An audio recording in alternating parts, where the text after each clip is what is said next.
Sir आपलं नाव?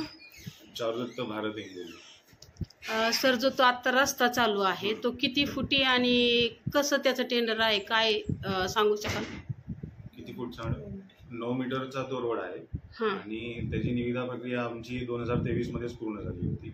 अच्छा। त्यानंतर नाझीरकर म्हणून तिथे एक सदस्य आहे, त्यांनी ऑब्जेक्शन घेतलं होतं। नगरपालिकेमध्ये आपण 2-3 बैठका घेतल्या होत्या, कन्सर्न पीआय होते, आम्ही होतो आणि त्यांचं म्हणणं आम्ही जाणून घेतलं होतं नाझीरकरांचं। येस, ते प्रोसिडिंग्स देखील आहेत मॅडमकडे, मॅडम देतील तुम्हाला ते प्रोसिडिंग्स। आणि त्यानंतर जे सगळे दस्तावेज होते ते सगळे आम्ही न्यायालयात सादर करून कॅव्हिएटसाठी पहिला अपील केलं, कारण की आम्हाला शंका होती की काम चालू व्हायचं आणि स्टे मिळेल। आमचं म्हणणं ऐकल्याशिवाय स्टे मिळू नये म्हणून आम्ही कॅव्हिएट दाखल केलं आणि सायमल्टेनियसली काम आम्ही प्रोसीड केलं। किती तारखेपासून तुम्ही काम सुरू केलंय त्या रस्त्याचं? काम तसं जानेवारीतच चालू केलं, म्हणजे लेआउट देणं, प्रायमरी मटेरियल उतरवणं हे आम्ही जानेवारीमध्येच चालू केलं। अच्छा। एक्झॅक्ट तारीख मॅडम तुम्हाला देते। ठीक आहे। तुम्ही ते बाजूचे चारही बाजूच्या लोकांना नोटिसा दिल्या होत्या काम चालू करायच्या आधी? त्याची गरज नव्हती मॅडम, कारण क्लिअर कट नगरपालिकेच्या लेआउट मधला तो रोड होता आणि ज्यांचं ऑब्जेक्शन होतं त्यांनी ऑब्जेक्शन आमच्याकडे रायटिंग मध्ये घेतलं होतं। नगरपालिकेची खरेदी किती तारखेची आहे? ते देतील तुम्हाला, ते देतील दस्त आणि एक्झॅक्ट तारीख देतील मॅडम। मला आता तारीख हवी होती तुमच्या तोंडून, म्हणजे नाही देतील ना, व्हिडिओ मध्ये यायला पाहिजे सर। मला ती पार्ट नाही ती तारीख मला। मॅडम तुम्ही घेऊन या ना, ते सांगतो ना मुलाला। देतील मॅडम, तुम्हाला जे काय दस्तावेज पाहिजे ना त्याचे एक एक सेट तुम्हाला ते देतील। ठीक आहे। आता तुम्ही काम चालू केलं जानेवारी पासून म्हणताय, बरोबर? म्हणजे तुमचं काय काम असेल ते तिथून पुढे सुरू केलं। तर मला आता तुम्हाला एकच प्रश्न आहे की ती एक तर पहिलीच त्यांची खरेदी आहे, म्हणजे ते सामायिक रस्ता आहे दोन्ही साईडने, म्हणजे 177 आणि 176 हा गट नंबर त्यांच्या स्वतःच्या मालकीचे आहे नाझीरकरांचे। नाझीरकरांना तुम्ही पाहिले?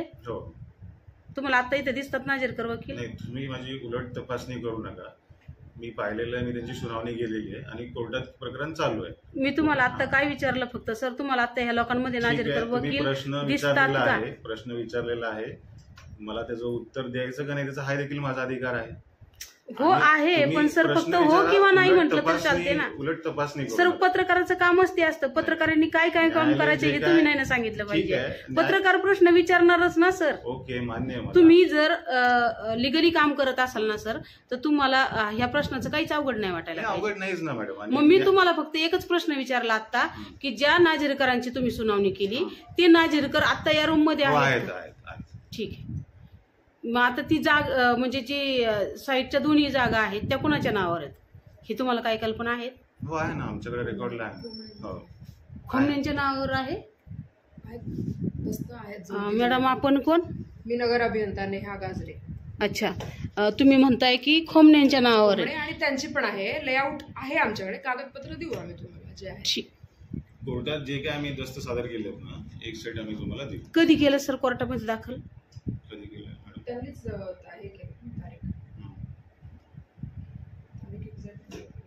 सांगतील, ते तारीख पण सांगतील तुम्हाला, एक्झॅक्ट तारीख पण सांगतील, दस्त सादर केलेली तारीख पण ते तुम्हाला। सर तुम्हाला हे माहिती आहे का नाझीरकरांनी कोर्टामध्ये दाखल केलेलं आहे आणि आता सध्या तुमचं काम युद्ध पातळीवर चाललंय, एवढं युद्ध पातळीवर काम करण्याचं काय गरज आहे? कोर्टामध्ये रात्रंदिवस काम चालू आहे सर। मला 3 दिवसापूर्वी फोन आला होता, रात्रीचंही काम चालू असतं, दिवसाही काम चालू असतं। तुमचा हॅबिट येते आणि उलट चांगलं येते की तुम्ही रात्रंदिवस काम करताय, हे चांगलं आहे। पण एक त्याच्यामध्ये मला असं ऐकायला मिळालं की त्या सर 2 मिनिटं, माझं काय म्हणणं आहे की नक्की तो रस्ता करण्यापाठीमागचं कारण काय? कंजेशन खूप होतं आपल्या मेन चौकामध्ये दरवेळेस जेजुरीमध्ये, तर तो जो रोड कनेक्ट केले, 2 रोड आपण 2 रोड एकत्र कनेक्ट केले तर बराचसा रिलीफ या चौकामध्ये मिळेल। आणि जे म्हणजे अतिक्रमण आहेत रोडवरची, ते रोडवरची अतिक्रमण कधी काढणार आहे? त्याचंही धोरण आहे नगरपालिकेचं, त्याची कारवाई होईलच लवकरच। तरी अंदाज मी आता तारखा तुम्हाला रिव्ह्यू, कारण मला फक्त त्या मोरगाव रोड बद्दलच विचारायचंय। मोरगाव रोडवरच खूप अतिक्रमण आहे। होईल, जे उचित प्राधिकरण आहे तिथं ज्यांची कारवाई येते किंवा ज्यांचं कार्यक्षेत्र येतं ते त्याच्या कारवाई प्रस्तावित करत आहे। मी असं ऐकलं होतं की मागासवर्ग जातीसाठी जो रस्ता असतो खुला, तो रस्त्याचं काम तुम्ही ते घेतलेलं आहे, हे खरं आहे का, बरोबर आहे?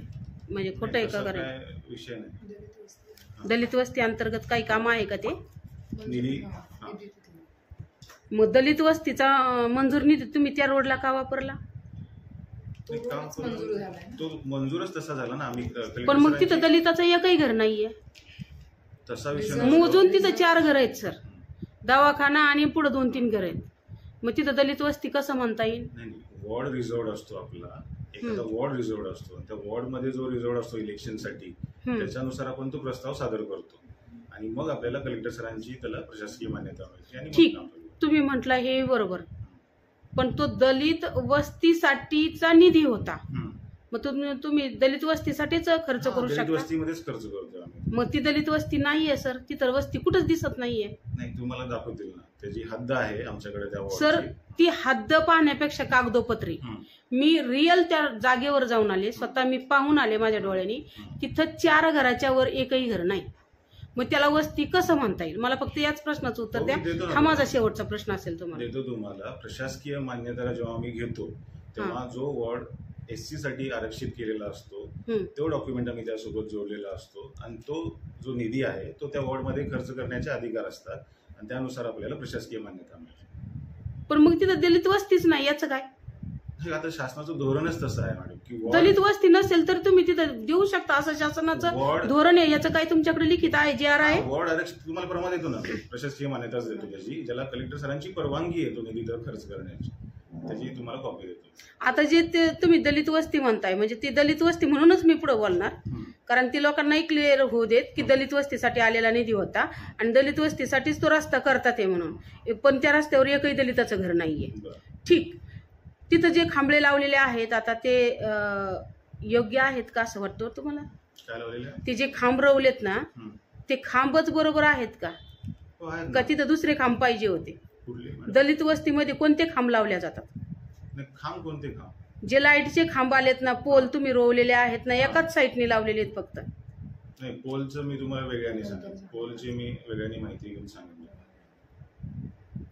बरं, मला एक सांगा, त्या रस्त्यावरती एक लिंबाचं झाड आहे मधीच, त्याची हद्द काहीतरी निश्चित असेल ना? लिंब मध्ये कधीच येत नसतो रस्त्यात किंवा वावरातही कोणी मध्ये ठेवत नाही, शेतकरी तोडून टाकत असतो. तो काहीतरी बांधावरच असेल ना, तो आता रस्त्याच्या मध्ये आलाय, कसं काय? नाही, मी असे काय अंदाज बांधू शकणार नाही. आपण रोडवर जायचं का मग? त्या ज्या रोडवर काम चालू आहे त्या? मी आता येऊ शकत नाही, मला एनकोरच्या मीटिंगचा ऑलरेडी उशीर झालेला आहे. मी केवळ तुमच्यासाठी ठीक आहे, काय हरकत नाही सर. धन्यवाद, आपण जनहित न्यूजच्या माध्यमातून माहिती दिली त्याबद्दल.